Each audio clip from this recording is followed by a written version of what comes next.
نحمده ونستعينه ونستغفره ونؤمن به ونتوكل عليه ونعوذ بالله من شرور أنفسنا ومن سيئات أعمالنا من يهده الله فلا مضل له ومن يضلل فلا هادي له ونشهد أن لا إله إلا الله وحده لا شريك له ونشهد أن سيدنا ومولانا محمدا عبده ورسوله أما بعد فأعوذ بالله من الشيطان الرجيم بسم الله الرحمن الرحيم إن الله يأمركم أن تؤدوا الأمانات إلى أهلها وإذا حكمتم بين الناس أن تحكموا بالعدل إن الله نعم ما يعظكم به إن الله كان سميعا بصيرا صدق الله العظيم اللهم صل على محمد وعلى آل محمد كما صليت على إبراهيم وعلى آل إبراهيم إنك حميد مجيد. قابل احترام سامعین گرامی قدر، سورۃ النساء کی ایک آیت کی تلاوت آپ کے سامنے کی ہے، جس کا ترجمہ یہ ہے: بے شک اللہ تمہیں حکم دیتا ہے کہ تم امانتیں ان لوگوں تک پہنچاؤ جو اس کے مالک اور حقدار ہیں، اور جب تم کوئی فیصلہ کرو لوگوں کے درمیان تو فیصلہ کرو انصاف کے ساتھ۔ اللہ تمہیں اچھی نصیحت دیتا ہے، بے شک اللہ سننے والا دیکھنے والا ہے۔ امانت ادا کرنے کا اللہ نے حکم دیا۔ امانت کی بہت ساری صورتیں ہیں۔ امانت فقط یہ نہیں کہ ایک آدمی کسی کے پاس کچھ رقم بطور امانت کے رکھے۔ امانت کی بہت ساری صورتیں ہیں۔ امانت کی ایک صورت یہ ہے کہ جس شخص کو کوئی عہدہ ملا، کوئی منصب ملا، اس منصب سے متعلق جتنی اس کی ذمہ داریاں ہیں وہ بغیر کسی رشوت کے ذمہ داریاں پوری کرے، اور جتنے لوگوں کا اس سے تعلق ہے، جو اس کے ملازمین ہیں، جو اس کے ماتحت ہیں، ان کے حقوق پوری طرح ادا کرے۔ یہ ہے امانت۔ آج جمعۃ المبارک 1 مئی 2026 کی تاریخ ہے، اور 1 مئی یوم مزدور کے طور پر یہ دن منایا جاتا ہے، اور اس دن میں بڑے بڑے جلسے ہوتے ہیں، اور بڑے بڑے لیڈر اور حکام، حکمران، وہ بھی ان جلسوں میں مزدوروں کی باتیں کرتے ہیں، مزدوروں کے حقوق کی باتیں کرتے ہیں، لیکن وہ خود نہیں سوچتے کیا وہ مزدوروں کے حقوق ادا کرتے ہیں یا نہیں کرتے۔ غریب طبقہ، ملازم طبقے کے حقوق وہ ادا کرتے ہیں یا نہیں، اس کے لیے کوئی نہیں سوچتا۔ حکومت کے عہدوں پر فائز لوگ لاکھوں روپیہ تنخواہ لیتے ہیں، لیکن آیا وہ مزدور کو ملازم کو اتنی تنخواہ دیتے ہیں کہ جو اس کے گھر کے اخراجات کے لیے کافی ہو جائے؟ ایسی کوئی صورت پاکستان میں نظر نہیں آتی۔ مزدوری حلال کمائی کے لیے ضروری ہے۔ حدیث میں آتا ہے طلب کسب الحلال فریضۃ بعد الفریضہ۔ ایک تو اللہ کے فرائض ہیں، جیسے نماز فرض ہے، اللہ کے فرائض کے بعد حلال رزق طلب کرنا یہ بھی فرض ہے۔ حلال روزی طلب کرنا فرض ہے، اور مزدوری انبیاء علیہم السلام نے بھی کی ہے۔ قرآن مجید میں حضرت شعیب علیہ السلام کا واقعہ، موسیٰ علیہ السلام کا واقعہ اللہ نے ذکر فرمایا۔ موسیٰ علیہ السلام نے مصر سے ہجرت کی، ایک قتل ان کے ہاتھ سے ہو چکا تھا، اور فرعون نے مشورہ کیا اور مشورے میں طے پایا کہ ان کو سزا دی جائے، قتل کیا جائے۔ موسیٰ علیہ السلام نے مصر سے ہجرت کی، مدین پہنچے، اور مدین میں تفصیلی واقعہ ہے، وہ واقعہ میں عرض نہیں کرنا چاہتا۔ حضرت شعیب علیہ السلام کے پاس گئے، اور شعیب علیہ السلام نے کیا فرمایا؟ انی ارید ان انکحک احدی ابنتی ہاتین علی ان تأجرنی 8 حجج فإن اتممت 10 فمن عندک۔ شعیب علیہ السلام نے فرمایا میں اپنی ایک بیٹی آپ کے نکاح میں دینا چاہتا ہوں، لیکن شرط یہ ہے کہ تو میری مزدوری کرے گا، میری بکریاں چرائے گا 8 سال، اور اگر تم نے 10 سال مکمل کر دیے تو یہ آپ کی طرف سے خیر خواہی ہوگی۔ موسیٰ علیہ السلام نے 10 سال مکمل کیے، بکریاں چرائی شعیب علیہ السلام کی۔ یہ ہے مزدوری، اجرت۔ حدیث میں آتا ہے نبی کریم صلی اللہ علیہ وسلم نے فرمایا ما بعث اللہ نبیا الا وقد رعى الغنم۔ اللہ نے جس نبی کو بھیجا اس نبی نے بکریاں چرائی ہیں۔ صحابہ نے پوچھا یا رسول اللہ وانت، آپ نے بھی بکریاں چرائی ہیں؟ رسول اللہ صلی اللہ علیہ وسلم نے فرمایا نعم كنت ارعى الغنم لأہل مکہ على قراریت۔ قراریت قیرات کی جمع ہے، اور یہ ایک سکہ ہے۔ فرمایا کہ میں مکے والوں کی بکریاں چراتا تھا اتنی اجرت پر۔ اس سے معلوم ہوا کہ مزدوری حلال کمائی کے لیے یہ انبیاء علیہ السلام کی سنت ہے۔ لیکن اس میں ہمیں یہ دیکھنا پڑے گا کہ ملازمین اور مزدوروں کے حقوق کیا ہیں، بیت المال میں سے ان کو کیا ملنا چاہیے، سرکاری خزانے سے ان کو کتنا ملنا چاہیے۔ اس کے لیے ہم خلفائے راشدین کے زمانے سے، ان کے دور سے ہم سبق حاصل کریں گے۔ نبی کریم صلی اللہ علیہ وسلم کی وفات کے بعد سب سے پہلے جو خلیفہ بنے ابو بکر صدیق رضی اللہ تعالیٰ عنہ، وہ کپڑے کے تاجر تھے، تجارت کرتے تھے، اس سے اپنے گھر والوں کا گزران ہوتا تھا۔ جب خلیفہ بنے ان کے ہاتھ پہ صحابہ نے بیعت کی، اگلے دن وہ اپنے کپڑے لے کر بازار کی طرف روانہ ہوئے۔ راستے میں حضرت عمر رضی اللہ تعالیٰ عنہ ملے، اور انہوں نے پوچھا آپ کہاں جا رہے ہیں؟ ابو بکر صدیق رضی اللہ عنہ نے فرمایا آپ کو معلوم ہے کہ میں تاجر ہوں، میرا گزارا اسی تجارت سے ہوتا ہے۔ حضرت عمر نے عرض کیا آپ پر ذمہ داری عائد ہو چکی ہے، آپ کو یہ منصب ملا ہے، مسلمانوں کی ذمہ داری آپ کے اوپر عائد ہو چکی ہے، آپ تجارت کریں گے تو یہ ذمہ داری کون پوری کرے گا؟ حضرت ابو بکر نے فرمایا پھر کیا کیا جائے؟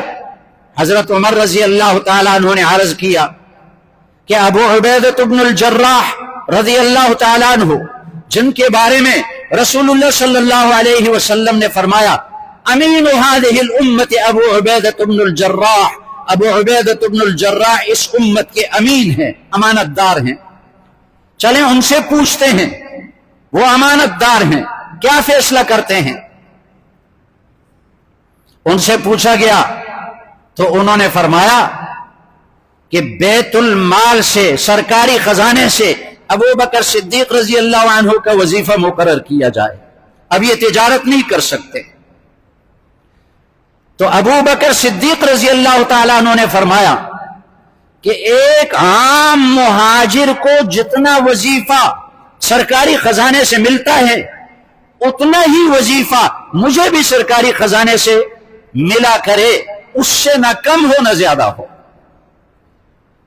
یہ ہیں مزدوروں کے اور ملازمین کے حقوق کی رعایت رکھنے والے۔ سرکاری خزانے سے اتنا وظیفہ مجھے ملے جتنا ایک عام مہاجر کو ملتا ہے، اور پھر وہ وظیفہ ان کے لیے مقرر ہوا۔ کچھ عرصہ گزرا، حضرت ابو بکر رضی اللہ عنہ کی زوجہ نے عرض کیا، یا ابا بکر کچھ میٹھے کھانے کو جی چاہتا ہے۔ ابو بکر رضی اللہ تعالیٰ عنہ نے فرمایا، میرے پاس تو کوئی رقم نہیں ہے کہ میں میٹھے کا انتظام کروں۔ تو بیوی نے کہا کہ مجھے اس کا طریقہ آتا ہے، روزانہ کا جتنا ہمارا خرچہ ہے اس میں سے میں کچھ بچا لوں گی۔ اب چند دن کے بعد کچھ رقم بچ گئی، اس سے میٹھا تیار کیا، ابو بکر صدیق رضی اللہ عنہ کے سامنے پیش کیا۔ ابو بکر صدیق رضی اللہ عنہ کو قصہ سنایا تو ابو بکر صدیق رضی اللہ تعالیٰ عنہ نے فرمایا، معلوم یہ ہوتا ہے کہ یہ جتنا تم نے روزانہ بچایا اس کو کاٹ دیا جائے سرکاری خزانے سے تو ہمارا گزارا اس وظیفے پر ہوتا ہے۔ اور آج کل کے جو سرکاری منصب پر بیٹھے ہوتے ہیں، جو حکمران ہوتے ہیں، لاکھوں روپے ان کی تنخواہیں ہوتی ہیں، پیٹرول ان کا مفت ہوتا ہے، بجلی ان کی مفت ہے، گیس ان کی مفت ہے، اور گاڑیاں ان کو مفت میں ملتی ہیں۔ یہ رکھیں گے مزدوروں کے حقوق کا خیال؟ ان سے توقع ہے کہ یہ ملازمین کے حقوق کا خیال رکھیں۔ پھر ابو بکر صدیق رضی اللہ عنہ کے بعد جب حضرت عمر رضی اللہ عنہ خلیفہ بنے، ہاں ابو بکر صدیق رضی اللہ عنہ نے مرتے وقت وصیت کی، حضرت عائشہ رضی اللہ عنہا سے فرمایا کہ میرے مرنے کے بعد سرکاری خزانے کا جو کچھ میرے گھر میں بچا ہوا ہے اس کو بیت المال میں واپس کر دیا جائے، اس کا استعمال جائز نہیں۔ ایک اونٹنی تھی، ایک پیالہ تھا، ایک اوڑھنا، ایک بچھونا، یہ بیت المال کا تھا، اس کو واپس کر دیا۔ اس کے بعد حضرت عمر رضی اللہ تعالیٰ عنہ کا زمانہ خلافت آتا ہے، تو ان کے خلافت میں حضرت علی، حضرت زبیر اور حضرت عثمان رضی اللہ عنہم یہ بیٹھے اور مشورہ کیا کہ امیر المومنین کا کتنا وظیفہ مقرر کرنا چاہیے۔ ان کا بھی اتنا ہی وظیفہ مقرر کیا گیا جتنا وظیفہ ایک عام مسلمان کو سرکاری خزانے سے ملتا ہے، اس سے نہ کم نہ زیادہ۔ اور پھر ان کا زمانہ خلافت ذرا لمبا تھا، 10 سال پر مشتمل تھا، اخراجات بڑھ گئے۔ انہی صحابہ نے بیٹھ کر مشورہ کیا، حضرت علی، حضرت عثمان، حضرت زبیر مشورہ کیا کہ امیر المومنین حضرت عمر کے وظیفے میں کچھ اضافہ کرنا چاہیے، لیکن اب سوچنے لگے کہ امیر المومنین سے یہ بات کون کہے گا، ہم تو جرأت نہیں کر سکتے کہ آپ کے وظیفے میں اضافہ کیا جائے۔ تو طے کر دیا کہ حضرت عمر رضی اللہ عنہ کی بیٹی حضرت حفصہ رضی اللہ عنہ ام المومنین ہیں، رسول اللہ صلی اللہ علیہ وسلم کی زوجہ مطہرہ ہیں، ان سے جا کر ہم یہ بات کریں گے، وہ اپنے والد سے یہ بات کر لیں گی۔ چنانچہ یہ صحابہ گئے اور حضرت حفصہ رضی اللہ عنہ سے بات کی، لیکن ساتھ یہ بھی کہا ہمارے نام نہ بتانا، کہیں امیر المومنین ہم کو سزا نہ دے، تنخواہ کی اضافے کی بات تم نے کیوں کی امیر المومنین کے لیے؟ حضرت حفصہ رضی اللہ عنہا نے حضرت عمر سے یہ بات کی، اخراجات زیادہ ہو چکے۔ حضرت عمر نے فرمایا، پوچھا بتاؤ یہ کس نے فیصلہ کیا؟ حضرت حفصہ نے کہا نہیں، آپ فیصلہ کریں تب میں نام بتاؤں گی، پہلے نام نہیں بتا سکتی۔ حضرت عمر رضی اللہ عنہ نے فرمایا، اگر مجھے ان کے نام معلوم ہو جاتے نا، میں ان کو ایسی سزا دیتا کہ جو عبرت بن جاتی بعد والوں کے لیے۔ پھر حضرت حفصہ سے پوچھا، بتاؤ تمہارے گھر میں رسول اللہ صلی اللہ علیہ وسلم کا لباس کتنا تھا جو پہنتے اس کے علاوہ؟ انہوں نے فرمایا 2 چادریں تھیں، جمعے کے لیے پہنتے تھے اور جب وفد آپ کے پاس آتے اس کے لیے پہنتے تھے۔ پھر حضرت عمر نے پوچھا، تمہارے گھر میں رسول اللہ صلی اللہ علیہ وسلم کا سب سے لذیذ کھانا کیا تھا؟ انہوں نے عرض کیا، ایک دفعہ ہم نے جو کی روٹی پکائی اس کے اوپر گھی ڈال دیا، یہ سب سے لذیذ کھانا تھا۔ پھر پوچھا کہ تمہارے گھر میں رسول اللہ صلی اللہ علیہ وسلم کا اوڑھنا بچھونا کیا تھا؟ انہوں نے بتایا ایک موٹی چادر تھی، سردیوں میں اس کو دوہرا کر کے نیچے کچھ اوپر ڈالتے اور گرمیوں میں چوہرا کر کے اس کے اوپر لیٹ جاتے۔ حضرت عمر نے فرمایا کہ پھر تم کیا یہ چاہتی ہو کہ میں رسول اللہ صلی اللہ علیہ وسلم کے خلاف زندگی گزاروں؟ یہ تھے امانت ادا کرنے والے، سرکاری عہدوں پر فائز، سرکاری منصب والے حکمران۔ اور حضرت عمر رضی اللہ تعالیٰ عنہ کے بہت سارے واقعات اس طرح آتے ہیں۔ جمعے کا خطبہ دے رہے ہیں، منبر پر 2 نئی چادریں اوڑھی ہوئی ہیں، قمیص کا رواج نہیں تھا اس زمانے میں، بہت کم تھا، 2 نئی چادریں ہیں۔ تو ایک صحابی سامنے سے کھڑا ہوتا ہے خطبے کے دوران اور پوچھتا ہے، امیر المومنین سرکاری خزانے سے ہم سب کو ایک ایک چادر ملی، آپ کو 2 چادریں کیسے ملی؟ حکمران ہیں، سب کو ایک ایک چادر ملی، آپ کو 2 چادریں کیسے ملی؟ سرکاری خزانوں سے لاکھوں روپے تنخواہ لینے والوں اور سرکاری خزانے سے مفت پٹرول استعمال کرنے والوں اور سرکاری خزانے سے اعلیٰ گاڑیاں استعمال کرنے والوں، قیامت کے دن تم سے پوچھا جائے گا، کیا جواب دو گے اللہ کو؟ حضرت عمر رضی اللہ تعالیٰ عنہ نے فرمایا، اپنے بیٹے عبداللہ ابن عمر کو کھڑا کیا اور ان سے فرمایا تم جواب دے دو اس سوال کا۔ عبداللہ ابن عمر نے لوگوں سے کہا، ایک چادر مجھے ملی، ایک چادر میرے باپ کو ملی، میں نے اپنی نئی چادر اپنے باپ کو دے دی۔ اور پھر ان خلفائے راشدین نے، حضرت عمر رضی اللہ تعالیٰ عنہ جب زخمی کر دیے گئے اور ابو لولو مجوسی نے ان کو زخمی کیا مصلی پر محراب میں، وہ ابو لولو مجوسی آج اس کا مزار بنا ہوا ہے ایران میں، ایران کے شیعہ اس کی زیارت کرتے ہیں، اس کو بہت بڑا بزرگ مانتے ہیں۔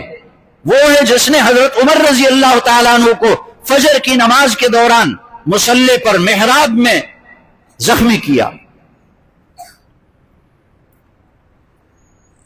تو حضرت عمر رضی اللہ عنہ جب زخمی ہوئے اور اب زندہ رہنے کا یقین نہیں تھا، اپنے بیٹے عبداللہ ابن عمر کو بلایا، وصیتیں کرنے لگے۔ فرمایا، بیٹے اے عبداللہ، مجھے سب سے زیادہ فکر اس قرضے کی ہے جو مجھ پر ہے، سب سے زیادہ فکر مجھ پر اپنے قرضے کی ہے۔ اندازہ لگا لو مجھ پر کتنا قرضہ ہے۔ انہوں نے اندازہ لگایا 80,000 درہم قرضہ تھا۔ حضرت عمر رضی اللہ تعالیٰ عنہ نے فرمایا، اگر میرا مال اس قرضے کے لیے کافی ہو تو قرضہ ادا کر دینا، اگر میرا مال ناکافی ہو جائے تو قریش جو میری قوم ہے ان سے اپیل کرنا کہ اس قرضے کی ادائیگی کی کوئی صورت بنا دیں۔ یہ نہیں کہا کہ سرکاری خزانے سے یہ مال لے کر قرض ادا کرو. اور اگر قریش سے بھی پورا نہ ہو سکا تو قریش کی ایک شاخ ہے بنو تمیم، ان سے مطالبہ کرنا کہ میرے قرضے کی ادائیگی میں تعاون کر لیں. اب ان خلفاء راشدین نے، اور حضرت عثمان رضی اللہ عنہ وہ تو پہلے سے مالدار تھے، جب بھی رسول اللہ صلی اللہ علیہ وسلم چندے کا اعلان کرتے، غزوات میں تبوک کے لیے چندے کا اعلان کیا، حضرت عثمان نے 100 اونٹ ساز و سامان کے ساتھ دیے، دوبارہ 100 اونٹ، تیسری بار 100 اونٹ، 300 اونٹ ساز و سامان کے ساتھ دیے. مالدار تھے، انہوں نے سرکاری خزانے سے کوئی وظیفہ نہیں لیا. حضرت علی رضی اللہ عنہ غریب تھے، کاروبار ان کا نہیں تھا، سرکاری خزانے سے ان کا اتنا ہی وظیفہ تھا جتنا وظیفہ ایک عام مسلمان کو ملتا ہے. اور پھر ان خلفاء راشدین نے غریبوں کے حقوق کا کتنا خیال کیا. حضرت عمر رضی اللہ عنہ فرماتے ہیں، ایک واقعہ ہے کہ ابو بکر صدیق رضی اللہ عنہ کے زمانے خلافت میں ہم تلاش کرتے تھے کوئی غریب مل جائے تاکہ ہم اس کی خدمت کریں، اس کے ساتھ تعاون کریں. مدینہ سے باہر ایک بوڑھی عورت رہتی تھی، اس کا کوئی بھی نہیں تھا. تو کہتے ہیں ایک دفعہ میں تہجد کے وقت گیا، ایک دفعہ میں فجر کی نماز پڑھنے کے بعد گیا اس طرف تاکہ اس بوڑھی عورت کی خدمت کروں، گھر میں جھاڑو دے دوں، پانی کا انتظام کروں. جب میں پہنچا اور اس کے حالات پوچھے تو اس نے کہا ایک آدمی آپ سے پہلے آیا ہوا تھا، پانی بھی بھر کر لے آیا، صفائی بھی اس نے کر دی، برتن بھی سارے ترتیب سے رکھ دیے. حضرت عمر حیران ہوئے کہ مجھ سے پہلے کون آیا. اگلے دن حضرت عمر اس فجر کی نماز سے پہلے چلے گئے تاکہ مجھ سے پہلے کوئی نہ جائے، اس بوڑھی عورت کے گھر میں گئے. بوڑھی عورت نے کہا کہ آپ سے پہلے ایک صاحب آئے تھے، سب کچھ کر لیا، خدمت کر لی. حضرت عمر حیران ہوئے. اگلے دن تہجد کے وقت گئے، پھر بھی دیکھا کہ بوڑھیا کی خدمت ہو چکی ہے. حضرت عمر رضی اللہ تعالیٰ عنہ بھی تلاش میں لگ گئے اور رات سوئے نہیں، راستے میں خفیہ جگہ میں انتظار کرنے لگے کہ میں دیکھتا ہوں کون ہے جو اس بوڑھی عورت کی خدمت کے لیے جا رہا ہے. دیکھا کہ ابو بکر صدیق رضی اللہ عنہ خلیفہ ہیں اور وہ اس بوڑھی عورت کی خدمت کے لیے رات کے وقت جا رہے ہیں. حضرت عمر نے سلام کیا، ابو بکر نے جواب دیا. حضرت عمر نے عرض کیا واقعی آپ سے کوئی بھی آگے نہیں بڑھ سکتا نیکی کے کاموں میں. یہ تھی غریبوں کی خبر گیری. حضرت عمر رضی اللہ عنہ کا زمانہ خلافت ہے، رات کو گشت کرتے ہیں، کوئی غریب مل جائے، کوئی محتاج مل جائے، کوئی ضرورت مند مل جائے، اس کی ضرورت پوری کروں، اس کی خدمت کروں. ساتھ غلام ہیں اور دور ایک آگ جلتی ہوئی نظر آ رہی ہے. اپنے غلام سے فرمایا کہ لگتا ہے یہاں کوئی قافلہ ٹھہرا ہوا ہے، چلتے ہیں اور ان سے ملتے ہیں، کیا حاجت ہے ان کی، کہاں سے آئے. جب وہاں پہنچے رات کے وقت اس آدمی کو بلایا. اس نے کہا میں فلاں گاؤں سے آیا ہوں اور بیوی درد ذہن میں مبتلا ہے، گھر میں فاقے ہیں، کھانے کے لیے کچھ نہیں، بیوی کے بچے کی ولادت کا وقت قریب ہے. حضرت عمر نے پوچھا یہ آگ پر کیا رکھا ہوا ہے؟ انہوں نے کہا کہ بس بچوں کو تسلی دینے کے لیے پانی رکھا ہوا ہے، وہ ابل رہا ہے تاکہ بچے دیکھیں کہ کھانا تیار ہو رہا ہے. اور کہنے لگا وہ دیہاتی کہ عمر سے اللہ پوچھے گا تم نے غریبوں کا خیال کیوں نہیں کیا. حضرت عمر رضی اللہ عنہ نے فرمایا اللہ کے بندے عمر کو تیری کیا خبر ہے، عمر کو کیا پتا ہے، یہ نہیں بتایا میں عمر ہوں. اسی جگہ سے واپس آئے اور گھر میں جو کچھ کھانے پینے کی چیزیں تھی ایک بوری بھر دی، کھانے کی چیزیں، پینے کی چیزیں، ضرورت کی چیزیں. اور غلام نے کہا کہ میرے کندھے پر رکھ دیں، میں اس کو لے جاؤں گا۔ حضرت عمر رضی اللہ تعالیٰ عنہ نے فرمایا قیامت کے دن مجھ سے پوچھا جائے گا، تجھ سے نہیں پوچھا جائے گا، تجھے جواب نہیں دینا پڑے گا، مجھے جواب دینا پڑے گا۔ خود اپنے کندھے پر اٹھا کر لے گئے اور اس شخص سے کہا کہ یہ کھانا تیار کرو اور پھر اس کے بعد جو ضرورت ہو مجھے بتا دینا۔ اور بچے اس کے بھوک سے رو رہے ہیں، اور حضرت عمر دور بیٹھ گئے، دیکھ رہے ہیں کہ یہ کھانا تیار ہوگا اور بچوں کو کھلائیں گے اور بچے ہنسیں گے تب یہاں سے جائیں گے۔ یہ تھے غریبوں کے حقوق کی رعایت رکھنے والے اسلامی حکمران، مسلمان حکمران اس طرح تھے۔ آج کے حکمرانوں کی طرح نہیں ہے، خود عیاشیاں کر رہے ہیں اور خود لاکھوں روپے تنخواہ لے رہے ہیں، اور مزدوروں کی تنخواہ، جس سرکاری ادارے میں ایک ملازم کی تنخواہ 30,000 سے 40,000 تک ہوتی ہے، اسی ادارے کے افسر کی تنخواہ 8 لاکھ 10 لاکھ ماہانہ ہوتی ہے۔ یہ غریبوں کا خیال کرنے والے۔ پھر جس کی تنخواہ 8-10 لاکھ ہے، اس کا پیٹرول مفت، اس کی بجلی مفت، اس کا گیس مفت، کوئی بل اس پر نہیں۔ اور 30,000 لینے والا غریب وہ بجلی کا بل بھی دیتا ہے اور وہ گیس کا بل بھی دیتا ہے، اور پانی مل جائے تو اس کا بھی بل دیتا ہے۔ اور جن اداروں میں مزدوروں کی، ملازمین کی تنخواہ 60-70 ہزار ہے، وہاں آپ دیکھیں کہ وہاں کے افسروں کی تنخواہ 15 سے 20 لاکھ تک ہے۔ یہ اسلامی حکومت ہے، یہ مسلمان حکمران ہیں۔ حضرت عمر رضی اللہ تعالیٰ عنہ رات کو گشت کر رہے ہیں، ایک گھر سے بچے کے رونے کی آواز آئی۔ اس گھر کی عورت کو صبح بلایا اپنے پاس اور پوچھا یہ بچہ کیوں رو رہا تھا؟ اس عورت نے کہا امیر المومنین، آپ نے یہ قانون جاری کیا ہے کہ بچہ جب تک دودھ پی رہا ہو سرکاری خزانے سے اس کا وظیفہ اس کو نہیں ملے گا، اور جب دودھ چھڑا دیا جائے اس کے بعد اس کا وظیفہ ملے گا، کیونکہ جب تک دودھ پیتا ہے اس کا الگ خرچہ نہیں ہے۔ لیکن ہمارے گھر میں غربت ہے اور دودھ پورا نہیں ہو رہا، جب ماں کو کھانے کو کچھ نہ ملے دودھ کہاں سے پیدا ہوگا؟ اور میں نے وقت سے پہلے اس بچے کا دودھ چھڑانا چاہا، دودھ چھڑا رہی ہوں وقت سے پہلے تاکہ اس کا وظیفہ مل جائے، اس لیے رو رہا ہے، بھوک کی وجہ سے رو رہا ہے۔ حضرت عمر رضی اللہ تعالیٰ عنہ نے آرڈر جاری کر دیا، جو بچہ پیدا ہو جائے اس کا وظیفہ سرکاری خزانے سے جاری کر دیا جائے، دودھ چھڑانے کا انتظار نہ کیا جائے۔ یہ تھے مزدوروں کے، غریبوں کے اور ملازموں کے حقوق کی رعایت رکھنے والے۔ آج جب خلافت راشدہ کا نظام اس کے بات کی جاتی ہے، ہمارے حکمرانوں کو یہ باتیں بری لگتی ہیں۔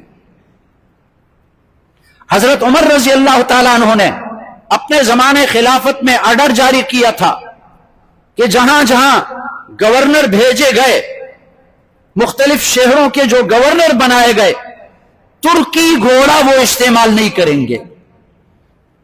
اس زمانے کا ترکی گھوڑا ایسا تھا جیسے آج کل کی ویگو یا پراڈو۔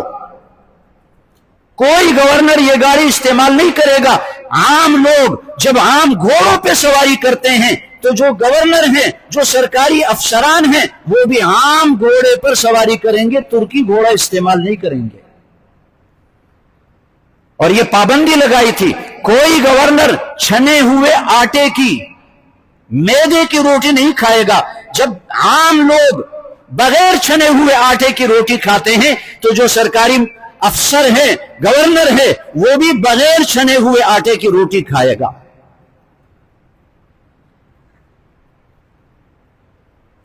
کہاں سے حقوق ادا ہوں گے؟ صرف نعرے لگتے ہیں مزدوروں کے، اور مزدوروں کے نام پر چھٹی ہو جاتی ہے اور افسران عیاشی کرتے ہیں، حکمران عیاشیاں کرتے ہیں مزدوروں کے نام پر۔